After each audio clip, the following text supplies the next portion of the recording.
1729 এই সংখ্যাটা একটা বিশেষ ধরনের সংখ্যা বলা হয়। তো এটাকে কেন বিশেষ ধরনের সংখ্যা বলা হয় তার পিছনে লুকিয়ে আছে একটা গল্প, আর সেই গল্পের মধ্যে লুকিয়ে আছে একটা অঙ্ক। তো সেই গল্পটা চলো একটু জেনে নিই। বিজ্ঞানী গণিতজ্ঞ জিএইচ হার্ডি একবার দেখা করতে এসেছিলেন ভারতের গণিতজ্ঞ রামানুজনের সঙ্গে।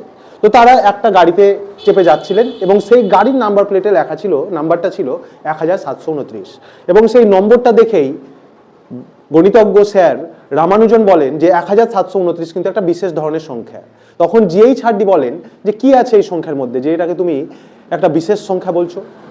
তখন তিনি বলেন 1729 হচ্ছে সবচেয়ে ছোট সংখ্যা যেটাকে দুইভাবে দুটো সংখ্যার ঘনের সমষ্টি আকারে লেখা যায়। তাহলে কি বললো আরেকবার চলো বোর্ডে বুঝি। 1729 এই সংখ্যাটাকে দুটো সংখ্যার ঘনের সমষ্টি আকারে লেখা যায় এবং 1729 হলো সবচেয়ে ছোট সংখ্যা। তাহলে 12 কিউব প্লাস 1 কিউব লেখা যাচ্ছে, আবার এটাকে 10 কিউব প্লাস 9 কিউব লেখা যায়।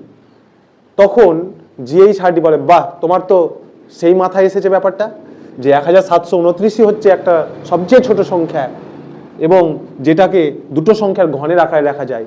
এবং বিজ্ঞানী জিএইচ হার্ডি তৎক্ষণাৎ মনে হিসাব করেছিলেন যে আর কোনো সংখ্যা পাওয়া যাচ্ছে কিনা যেটাকে দুটো সংখ্যার দুইভাবে ঘনের সমষ্টি আকারে লেখা যায়। তো তিনি খুঁজে পাননি।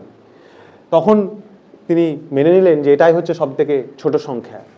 এবং তোমরা বলো কমেন্ট বক্সে যে আর কোনো সংখ্যা যেটাকে দুইভাবে দুটো সংখ্যার ঘনের সমষ্টি আকারে লেখা যায়।